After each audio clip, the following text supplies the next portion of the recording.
Hello, hello. It is Erica with Holly Rusted, and we are here today to paint up a fun spring insert for our cute little goose.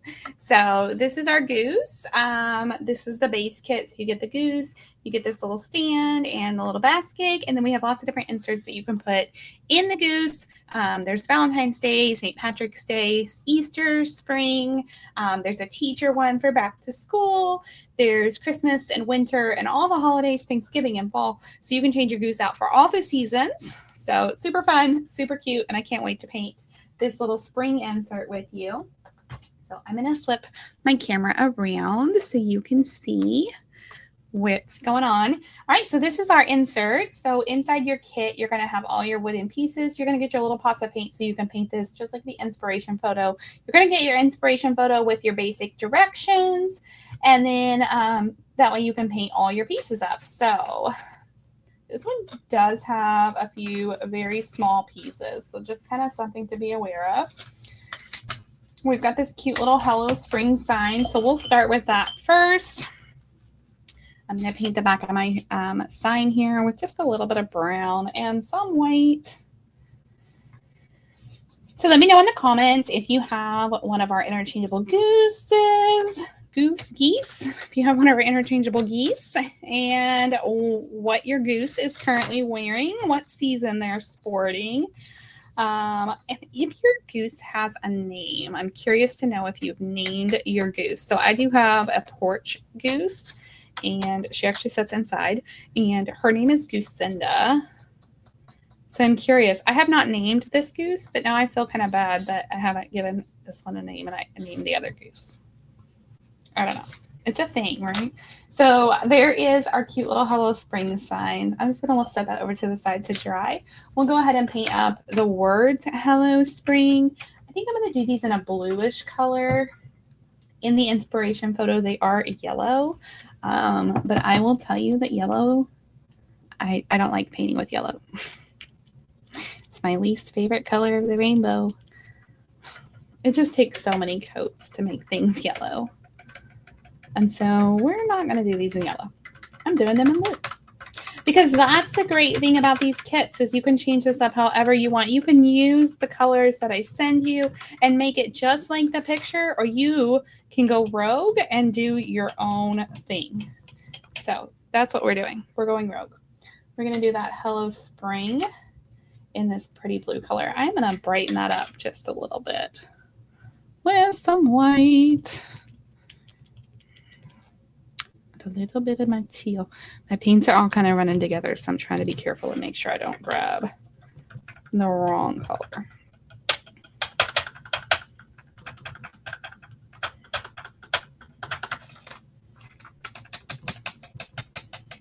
Okay, I like that. That's nice. All right, so there's our Hello Spring.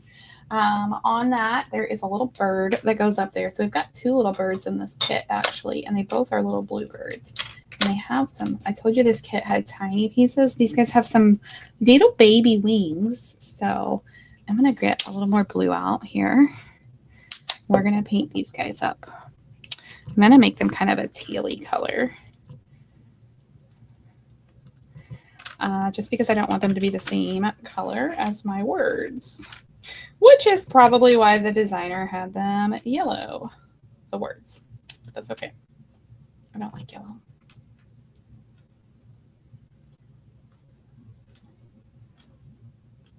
Those little baby wings.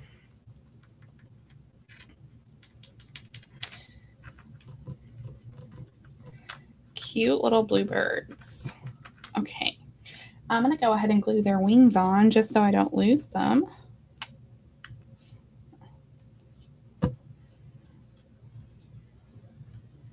Boop. And boop. We'll come back and do like the beaks and the eyes and stuff on those birds later.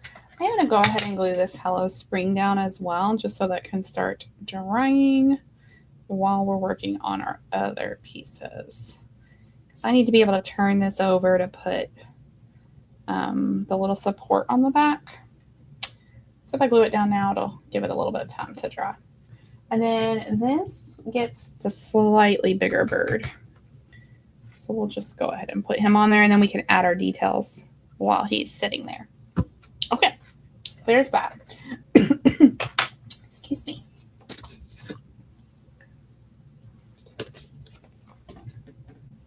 We'll do up our little hat next. So this is our little hat. I think I'm going to do this in kind of a purpley color. Do I want to do purple? This kit is very purple and blue. I guess we'll do purple. That's fine. All right. We're going to grab a little bit of that purple. And that is really thin purple. That's okay. Okay, we're going to paint in this back part of the hat. So this is not going to matter very much. Either that paint is really watery or it's just not a very good paint. I don't know which. I'm going to grab a little bit of this purple taffy here. Okay. We're going to grab some of this darker purple. And I'm going to put it on here. This is actually like the shadowy part of the hat that's going to show. The whole top part of this isn't going to show. So that's just fine. And then we'll make this part of the hat kind of a little bit more lighter.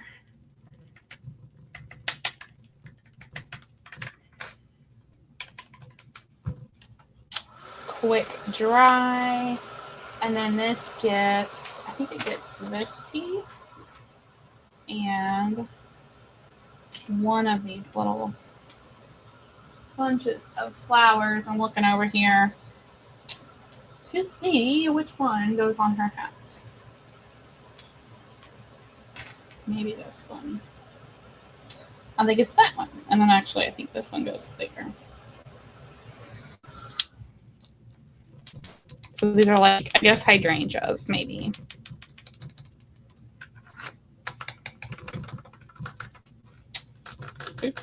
Okay, so there is our beautiful purpley blue hat. And then we've got this that needs to be painted with maybe our green, and we need to do the band of the hat. So we're going to pick up that green and do the leaves here on the hydrangeas.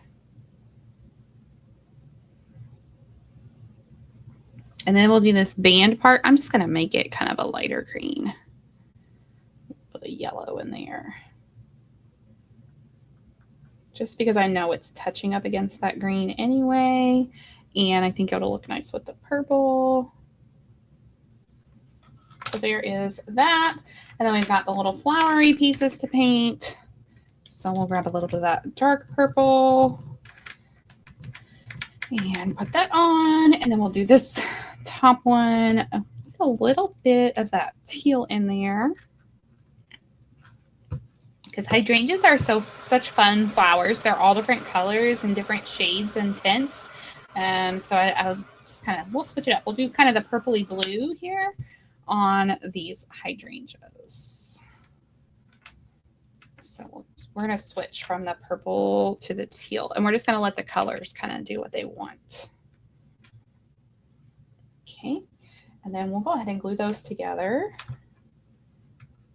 Just because this one does have lots of pieces, so if I glue as I go, then it keeps it from being so confusing about what's going where. A lot of times I'll paint everything and then I'll glue it all at the end. But when we have a lot of pieces like this, I like to kind of glue as I go, so that I'm not so confused at the end as to where everything is going. Because we're already kind of matching it up as we go. This is just one way to make it a little easier on yourself. This is not, I can't figure out which way this goes. I had it on here earlier. There we go. If you spin it around enough times, you'll finally figure it out. Okay, and then these little 3 hydrangeas go on the top, like so. This piece goes on here. Ta-da! And then this is going to go up here.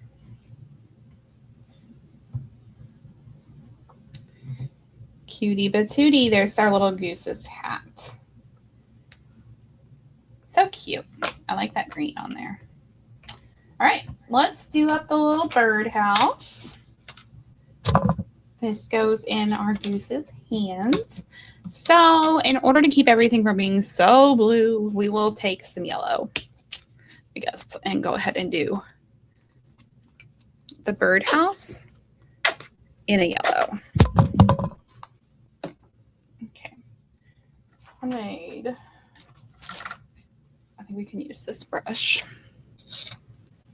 And we'll just give this a quick coat of yellow.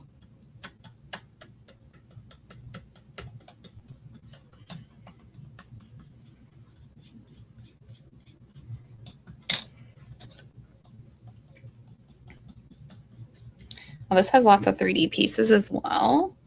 So I'm not worried, like this roof line up here is 3D. And it's going to get some little flowers over there. And then the little bird goes on here. So it doesn't have to be like edge to edge perfectly painted yellow. And it's going to get tucked into the goose's arms. So that's a plus as well. I'm going to grab just a little white. And just kind of let it blend with my yellow. It's going to tone that yellow down a little bit, and it's going to give it a little bit more base, so I don't have to come in and do another coat of yellow. There we go. Okay, give that a dry. There's some polka dots on here, so we're going to do those with our yellow, with our white. Not yellow. I'm going to try to use the bottom of my brush. We're going to see how this goes. Oh. I need a little bit of fresh white paint. Okay. And I'm going to use the handle of one of my brushes that appears to be about the same size as these polka dots. And we'll just do these little dots here. You could not do the dots and it would be fine if this seems a little extra to you. It's totally up to you. It's just, you know, makes it a little more whimsical. A little more fun. And they're etched in there, so you're just filling in the circles. Okay, we need to do the middle of the birdhouse in a black. So I'm going to grab some black on this little brush. Try to fill this in. If you had a paint pen, this would be a perfect little paint pen job. And then I'm grabbing just a tiny bit of water with my black because my paint has been sitting out here for a minute and it's a little thick. And so if I thin it out just a smidge, I don't want it too watery, but just a little bit of water will help that paint move a little bit better. And it makes my life just a smidge easier when I'm trying to fill in this circle. So if your paint's been sitting out for a little while or it just seems like it's a thicker paint, just a couple drops of water will help when you're doing these little details like this. And it just makes it move a little bit easier for you. Okay. And let's grab, this is the little piece that goes down here on the birdhouse. And then this piece goes up here on the birdhouse. And these are just fun, funky colors. So we're just going to do some purple stripes and then we'll do some blue stripes. You know what this reminds me of is that artist, Mary Engelbreit, maybe? Don't quote me if I'm wrong. She does all the fun, like cherries and very, very popular in the 80s, 90s. Super fun colors and stripes and stuff. Like she would probably do these in black and white. That's what it reminds me of. Love her work. I actually saw her on TikTok not too long ago and she's still creating. course, it's not as popular as it was, I think, back in the 80s, but it's just very fun. Colorful and just, she likes big, bold colors. I always remember her, she had cherries in all of her artwork. It was so fun.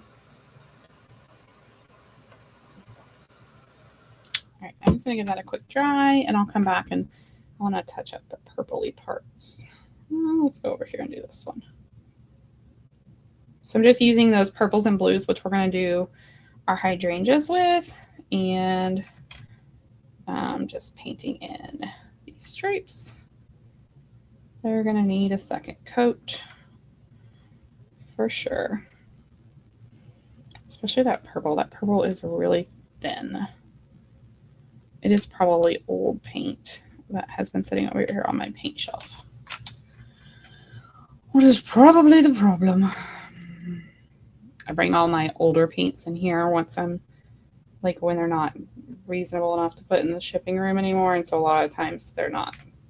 What I have in here is not so great. It's not what I'm sending you guys. All right, there's that. And I'm going to just touch up the purple over here.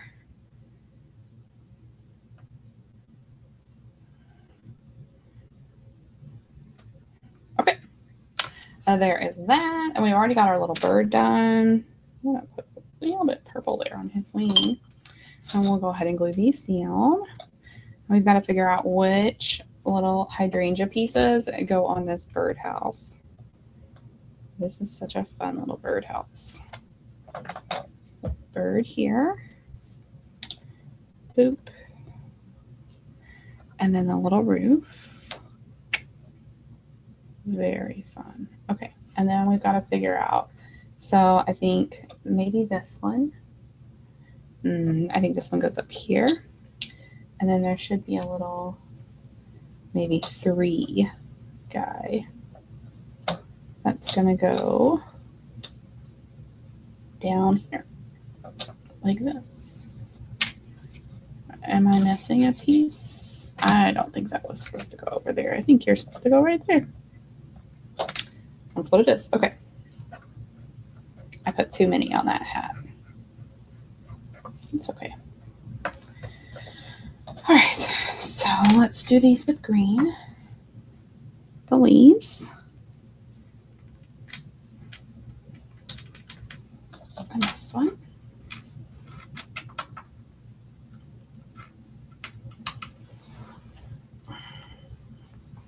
And then we're going to take our blues and our purples and do our hydrangeas. Already painted that one because I put it up there on the hat, which is not where it goes.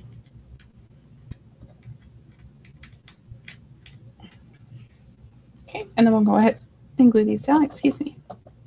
Hold the hiccups.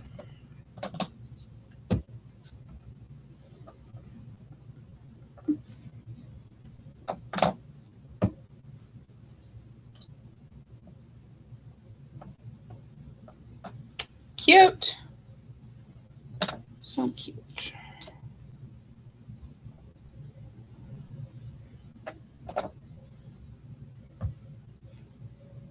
And we'll let all that dry, and then we'll put some little details on that. That's cute. All right, and then here's our big thing of hydrangeas.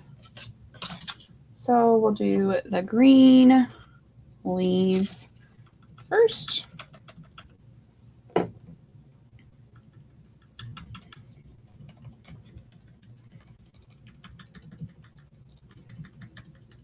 Well, all of our kits include a makeup sponge that you can use to paint with. I like to use the rectangle end of the sponge, and then you'll notice I just keep clipping it until there's nothing left, and that way I can use it for all the different colors fairly easily. But it's great for doing like these little pieces here. There are little lines that are etched into these leaves, and I don't want to push a bunch of paint down in there and lose all those lines. So by using the sponge and tapping my paint in, I am not pushing the paint down into those etched lines like I would be if I was using a brush. It also allows me to be just a little bit neater on the edges of my piece. I like that wood burn look that our pieces have from the laser, and so this just keeps it looking just a little cleaner on those edges. Sometimes when we use a brush, as you're dragging your brush across, you kind of pull paint across the edges, and then you automatically end up with big globs of paint all over your edges. So, all right, and then we've got our little hydrangeas. So I'm going to start with my blue. And I just kind of have the teal. I've got a little bit of purple here on my sponge. And I'm just kind of letting the paint do whatever it wants.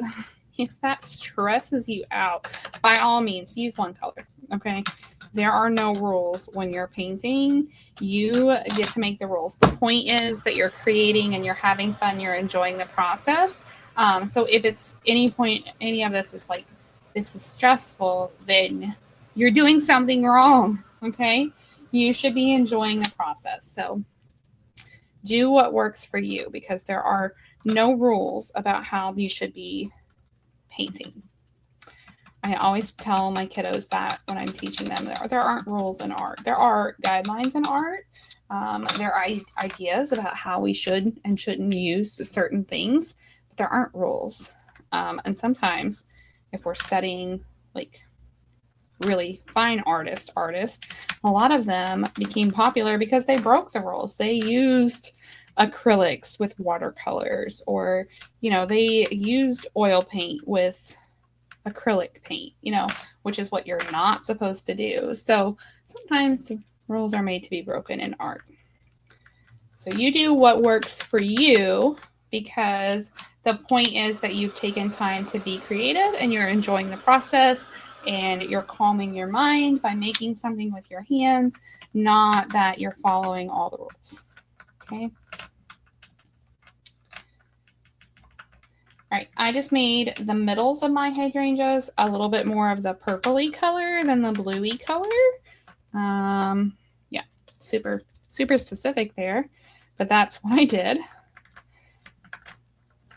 Just so that there was some variation in the colors. We have some beautiful hydrangea bushes that I planted here a couple of years ago, and I planted a whole bunch. I bought them off of the internet, which I don't recommend buying plants off the internet, but I did. And a lot of them did not live, but a few that did are really beautiful when they bloom. And I just love seeing all their different colors. Okay, that needed a little touch up where I pulled that off earlier because I put it in the wrong spot. Okay, there we go. And let's glue these down. Boop. This just lines up here at the bottom. And then you have the middles of your hydrangeas. Okay, so this one is a little bit smaller. This one. And there are lines that show you where to put these, but if you can't get them in the exact spot, it'll be fine. No one's going to know. It's just going to look like there's more flowers back there. Yeah, so we're just going to call that okay dokie. And there's that. So let's go back and do some little details. I'm going to start over here because I know this is nice and dry. I have my little white paint pen. You could also use a paintbrush, but I find that this is really easy to use for beginners or people who don't hold brushes a lot. This is a grabby acrylic marker. It's an extra fine tip, so it just has a nice little fine tip, which is perfect for doing little details on smaller pieces like this. And I just like to do some lines, some dots, some swishes, just some little like highlights and accent marks that just kind of help make everything look a little more interesting.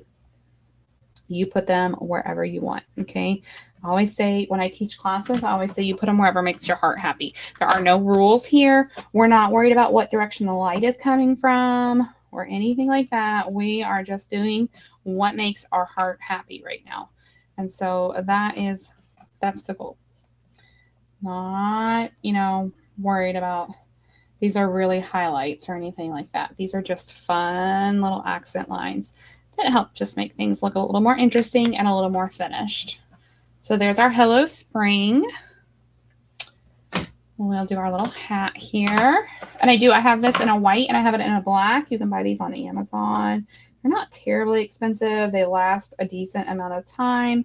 I will say acrylic markers are one of those things that sometimes it takes a little bit of practice to figure out how to use them, because if you press down too hard, you're going to get big globs of paint. So if you've never used a paint pen before you come over to your piece and start using it, I would recommend kind of practicing on something that you don't care about, you know, a little piece of paper or something, because sometimes it can be hard to figure out the pressure of this pen versus like an ink pen that you're using. So just be aware of that. It's not the end of the world, because at the end of the day, it is just paint. So if you do it and you hate it, you can always paint over it and it would be just fine. But you do want to make sure whatever you're putting the marker on is completely dry, or you're going to clog up your marker. Okay, so that's why I started with the pieces that we did first, so that I know that these are nice and dry, and I don't have to worry about my marker accidentally hitting wet paint. I didn't put any super thick paint on any of these pieces, so it shouldn't be an issue, but this way it just ensures that it's nice and dry. But if you did get, you know, pressed down too hard and get a big glob of paint or whatever, you could always just paint over top of it and it would be fine, because it's just paint. Whereas if you do this with like a Sharpie, a lot of times it's hard to cover a Sharpie with paint. So just a little FYI, use what you have. Don't feel like you have to buy any fancy tools, but sometimes it's fun to have all the fancy tools, right? Maybe that's just me. So I'm just doing some squiggles and some dots just to make these flowers a little more interesting. I'm not outlining every flower. I'm not even really staying on the lines. I'm just kind of doing whatever makes my heart happy here. And I'm probably doing a little too much, but that's okay. Here is our hydrangeas. So cute. Okay, let's try. Oh, no, we got to put these two rectangles. So these two rectangles are going to come in your Goose Insert kits. These go on the back of this side. And we're just going to flip this over. And somewhere in the middle-ish, we're going to put those two rectangles. You can pull your little stand out of your goose to use it to measure how far apart to put these if you need to. You don't want to glue this to this, but we want to be sure these are far enough apart that they're going to rest on one of these rails. I'm going to dry them just a minute so I can show you what this looks like all put together. The thing you want to remember about your glue is it does need the full 24 hours to dry. So let everything lay flat on your paint table. Don't go trying to hang it up right now because your pieces will move on you. So make sure you let it all lay flat to dry completely. 24 hours is a good amount of time. I would say at a minimum 6 to 8 hours, but 24 hours is, I think, really what the glue says on the back. This says 48 hours.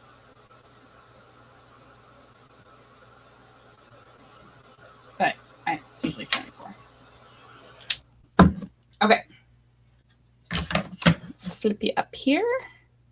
There we go. All right, here's our cute little goose. And we have her little hat. Her little birdhouse. Yeah, this is really hard to do from this angle, friends. There we go. It kind of slides down in there. And then her little hydrangeas that go in her basket.